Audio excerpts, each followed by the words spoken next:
E aí pessoal, beleza? Bem-vindos ao canal Beats On. E hoje eu vou mostrar para vocês esse lançamento da Zoe.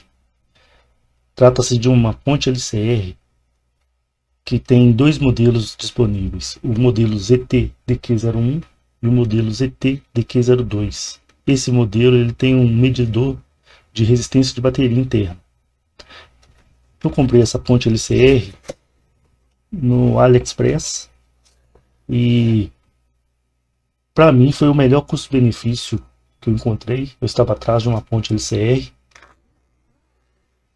O conjunto, o kit com imposto e frete ficou por menos de R$ 400. E agora eu vou mostrar para vocês um review, um pequeno review e alguns testes sobre esse aparelho. Ele veio com esse cabo de multímetro, uma ponteira de ponta agulha, mas tem também a opção de comprar com cabo de 4 pontas Kelvin, que é esse tipo de cabo que eu já tinha aqui, mas fica bem mais caro, então eu peguei a versão mais simples. Então a gente vai fazer os testes com o cabo que veio nele, a gente conferir se realmente ele entrega o valor correto. Ele veio com esse manual em inglês, mas colorido, bem bem prático o manual, com bastante informação, muito bom. Ele veio esse cabo USB-C, tipo C, um cabo grande, não é um cabo pequeno, e veio também com essa plaquinha que serve para fazer isolação dos contatos quando for medir usando o cabo. Então veio também essa bolsinha, né? Uma bolsinha para guardar todo o acessório, todo o kit, bem bem simples a bolsinha, mas é mais para guardar. Bom, ligando aqui o aparelho, a gente tem algumas características. A tela de 3 polegadas, a tela com fundo preto, isso torna o número, né, a visualização bem melhor. Ele tem na primeira linha o parâmetro principal e na segunda linha o parâmetro secundário. Aqui embaixo a gente tem um menu com outros parâmetros para fazer ajustes. Então, mostrar um pouco também a estrutura física dele.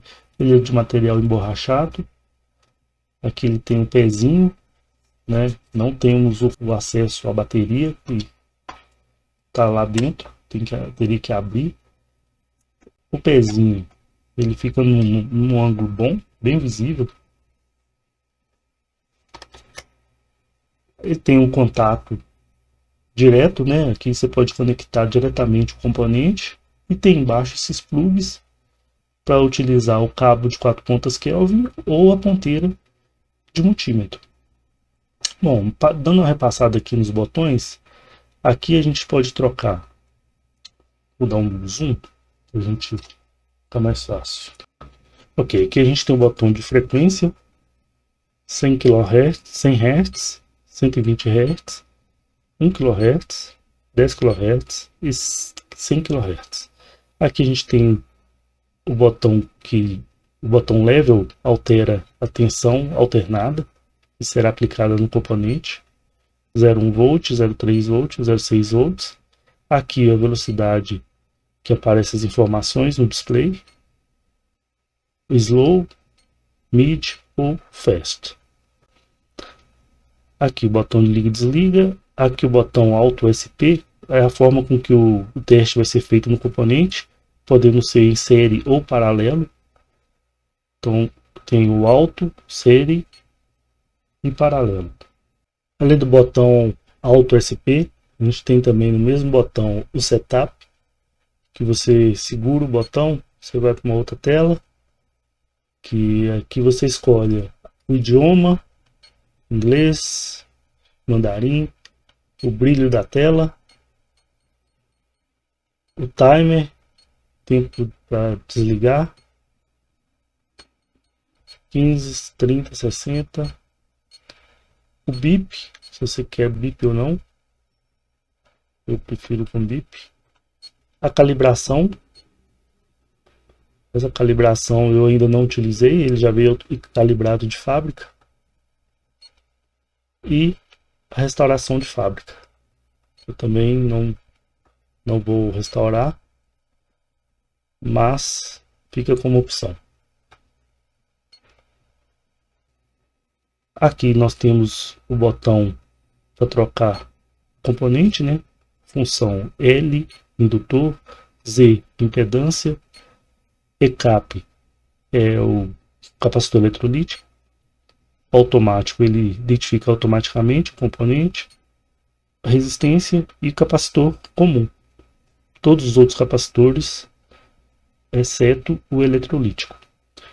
E aqui, esse botão é o botão de parâmetros secundários, que é o que aparece na segunda linha. Que a gente troca para o fator de qualidade, fator de dissipação, fator de qualidade, reatância, no caso aqui por ser reatância capacitiva, o ângulo θ, a ASR e o fator de dissipação. São esses 5 parâmetros secundários. Aqui embaixo a gente tem um botão de navegação, que é para alterar diretamente o parâmetro. Para frente e para trás você escolhe qual parâmetro, e para baixo e para cima os valores.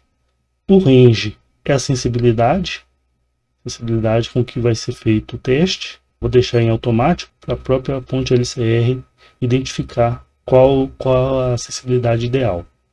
E o bias é a tensão contínua que será aplicada no componente.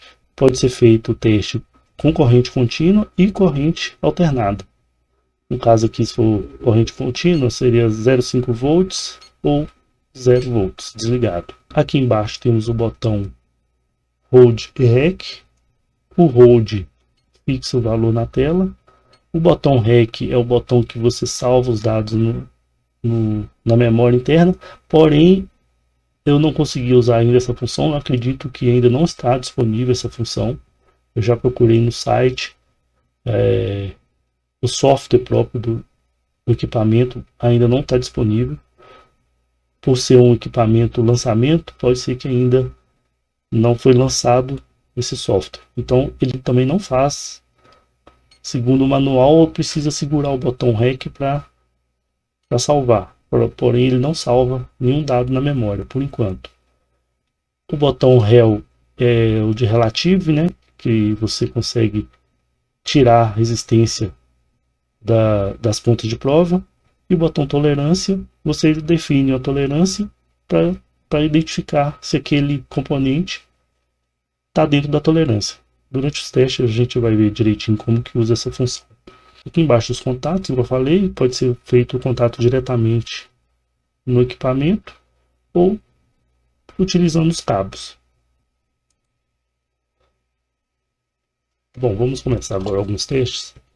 Vou tirar um pouco de coisa daqui.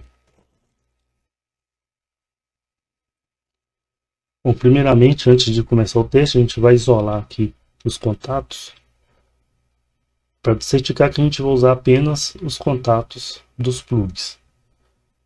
Posteriormente, vamos fazer aqui um curto nos contatos e tentar chegar o mais próximo de zero possível usando a função REL. Segura o botão, chegou ali a 1 miliohm, 2 miliohms. Vamos apertar mais uma vez. Eu acho que esse é o limite, esse é o valor menor possível, né? Ele nem sempre vai chegar a zero absoluto. Chegou ali a 0,2, final 0,2, 0,1. Bom, tá perfeito. Esse aqui é praticamente zero absoluto. Então a gente vai começar primeiro os testes com resistor. E já vou começar usando a função de tolerância. Aqui a gente tem um protoboard com alguns resistores de 10 kΩ. E a gente vai colocar aqui uma tolerância, como se a gente estivesse testando qual deles está dentro dessa margem de tolerância. A gente está utilizando num projeto, utilizando numa placa. Então, vamos definir aqui tolerância. Vamos colocar 10 kΩ. Opa. Aqui em Standard, vamos colocar 10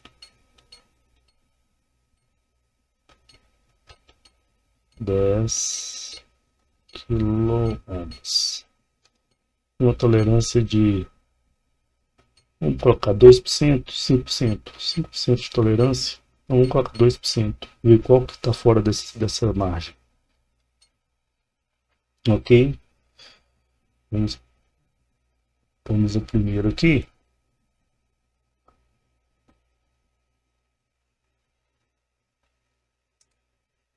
Tá aí, ele passou, está apenas 0,81% fora da margem, ou seja, está dentro da tolerância de 2%. Vamos ao segundo. Também, esse também passou dentro da margem de tolerância. Vamos ao terceiro. Também dentro da margem. Ao quarto resistor. Dentro da margem. Quase fora, quase saindo da margem de tolerância. Está mais 1,96%. E o último, praticamente cravado, 10 quiloohms cravado, 0,02% da margem. Ok. Agora vamos testar esse outro resistor, que é de 2 ohms. Esse resistor ele tem 2 ohms, não sei se a câmera vai focar bem. 2 ohms e 1% de tolerância. Vamos até definir aqui 2 ohms. 2 ohms e 1% de tolerância.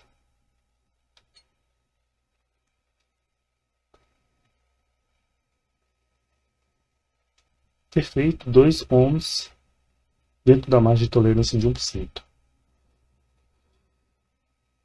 Temos aqui também um outro resistor, um resistor de precisão. Esse aqui já é de 1 ohm. Não sei se eu focar. 1 ohm, 0,1% de tolerância. Acho que não focou. Então vamos tentar ver se está dentro da margem de tolerância. 1 ohm, 0,1%. Isso é bem preciso.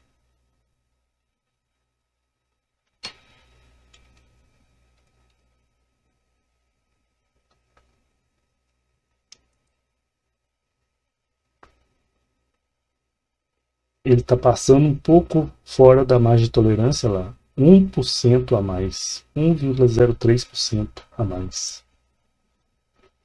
Praticamente 1 ohm, mas ele não está dentro da margem de tolerância que o próprio componente traz no corpo. Então já talvez seria situação de não usar esse componente, já que estaria fora da margem de tolerância. Tá, ok, agora a gente vai passar para o capacitor. Bom, passando para o capacitor, a gente vai testar primeiro esse capacitor X2 de 100 nanofarads. Acho que não vai ser possível pegar. Deixa eu ver se aqui consegue melhor.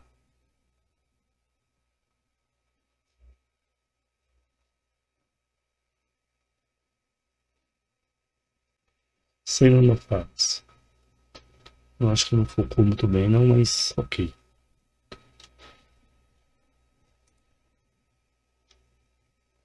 Aqui a gente vai conferir outros parâmetros também do capacitor. Ok. Vou colocar um quadrado melhor aqui.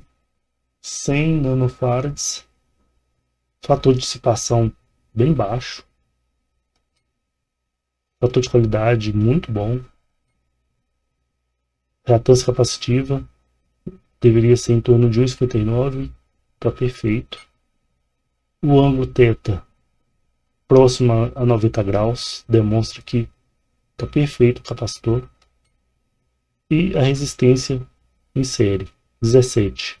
Esse capacitor X2 ele tem uma resistência, uma SR alta mesmo, é normal. Então tá perfeito para o uso esse capacitor. Vamos pegar aqui um capacitor de poliéster. Não sei se vai ser possível também. Esse também é de 100 nanofarads. Não vai focar, mas ok. Vamos colocar na protoboard.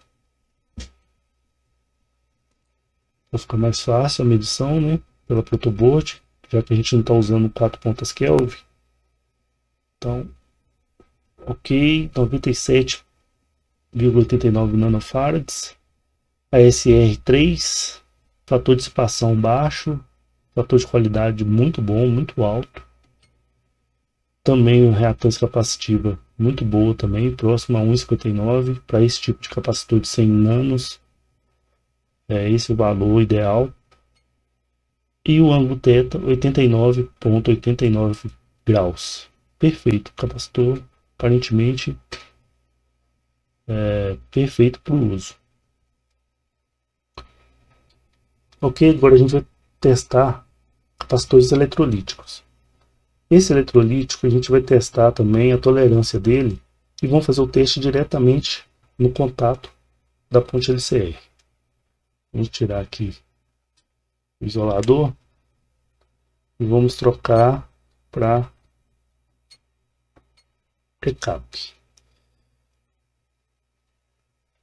Esses capacitores eles têm uma margem de tolerância em torno de 10 a 20%, então a gente vai colocar 20% como margem de tolerância. Esse aqui tem 2.200 microfarads. Vamos à tolerância. Vou colocar aqui 2.200, 2,2 milifarads, que é a mesma coisa de 2.200 nanofarads. Vou colocar 10%, 20%. Ok. Perfeito. Está perfeito para o uso. Vamos olhar. Deixa eu mudar a câmera. Vamos olhar também os outros parâmetros. Fator de dissipação baixo, fator de qualidade aparentemente muito bom. Reatância capacitiva 0,8, menos 0,8. E o ângulo θ 82 graus. A capacitância também está dentro do tolerado, entre 10 a 20%. E a SR, uma SR boa também para o uso. O ideal seria conferir numa tabela, porém, pelo ângulo θ, a gente pode concluir que está apto para o uso esse capacitor. Vamos usar um outro capacitor aqui de 1000 microfarads. Novamente, colocar uma tolerância de 20%, porém temos que mudar aqui para 1000 microfarads. Ok. Também perfeitamente. Perfeito o uso. O ângulo de 86, a SR bem baixa. Fator de dissipação baixo. Fator de qualidade bom. Reatância capacitiva próximo a 1,59 é o ideal para 1000 microfarads. O ângulo θ acima de 85 graus está perfeito. Agora vamos usar aqui dois capacitores que estão estufados. Ambos estão estufados e a gente vai provar que capacitores ruins, o ângulo θ é alterado e a SR também se altera, além da capacitância do componente que fica alterado. Como os terminais é muito curtinho, vou colocar direto na protoboard. Então vamos primeiro conferir esse aqui, ó, 1800 microfarads. Vamos colocar aqui 1800.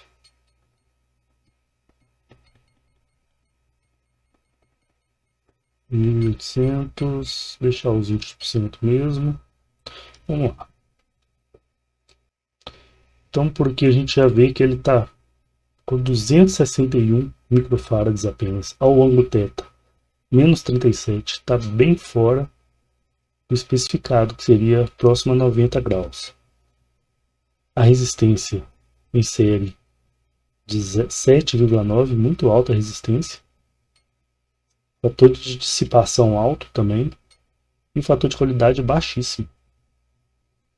Então, aqui a gente já vê que ele realmente está impróprio para o uso. Vamos conferir agora o outro. Esse aqui é de 1000 microfarads. Vamos colocar a tolerância novamente aqui.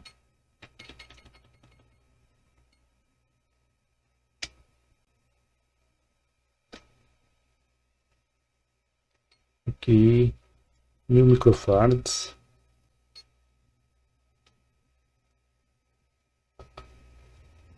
730 microfarads, ou seja, bem alterado, bem abaixo. O ângulo θ, menos 73, bem abaixo dos 80%, ou dos 80 graus. Fora da margem, né? 27% a menos. Resistência interna, aparentemente ruim também. Fator de dissipação ruim. E qualidade, apesar de estar acima de zero, está provavelmente ruim também. A reatância capacitiva para 1000 microfarads é em torno de menos 1,59, que está bem fora do especificado. Ok. A gente comprova também que esse capacitor está impróprio para o uso. Agora a gente vai testar indutores. Alguns indutores aqui. Eu não tenho o valor de todos eles, apenas esse aqui que tem o valor de 250 microhenry. Não sei se vai conseguir pegar. Não pegou nessa câmera. Vamos pegar na outra câmera. Ok, 250 microhenries. Vamos colocar na protoboard também. Vou colocar aqui uma frequência maior. Eu não sei qual é a frequência ideal, mas vamos tentar aqui com 10 kHz.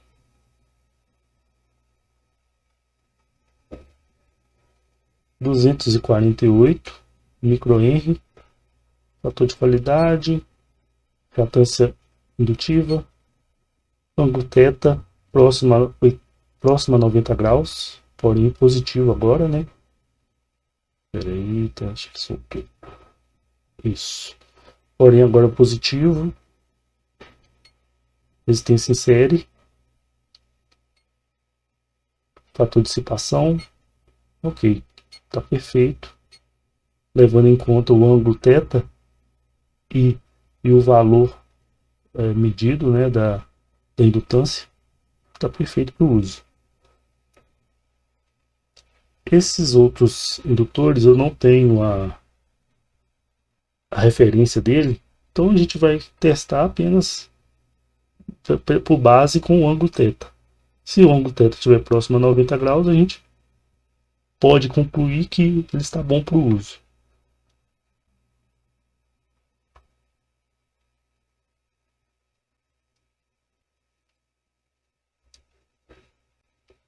Ok, 55 microhenry, 56. Deixa eu mudar o ângulo aqui. 89, praticamente 89 graus. O ângulo θ. Resistência em série, fator de dissipação, fator de qualidade e a reatância indutiva. Vamos medir o último indutor aqui, que eu também não tenho a referência dele. Vamos colocar na protoboard.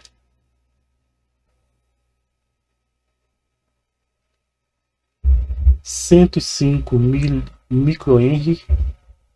Vamos ao ângulo θ, 85,61. Não sei se a frequência ideal para o uso é 10 kHz. Se a gente alterar para 10, para 100, o ângulo altera, ou seja, ele está fora do ideal, né, da frequência ideal. Então, se a gente alterar aqui para 100 Hz, também fica baixo do ângulo θ, ou seja, ele não é utilizável nessa frequência. 120, 1 kHz, acima de 10 kHz ele já tem uma aplicação melhor. 105 microhenries, perfeito para o uso. Resistência serial, fator de dissipação, fator de qualidade e a reatância indutiva. Bom, gente, basicamente é isso que eu tenho para mostrar. Eu queria fazer alguns testes, mostrar um pouco sobre o aparelho. É um aparelho que é lançamento. Acredito que futuramente vai ter novas atualizações, inclusive para essa função REC. Mas, no meu ponto de vista, é um ótimo custo-benefício. Outros aparelhos, outras fontes LCR do mercado têm um valor bem mais alto. Eu recomendo que compre com o cabo de 4 pontas Kelvin. Caso não possa comprar no momento, porque realmente aumenta o valor, você pode ver que nas ponteiras que vem nele funciona perfeitamente. Então, eu recomendo, é uma boa opção, muito fácil de usar. Então, tá aí a dica. Se você gostou, deixa o joinha, deixa algum comentário. A gente vai começar a fazer outros vídeos. E se puder também, se inscreva no canal. E até o próximo vídeo. Valeu!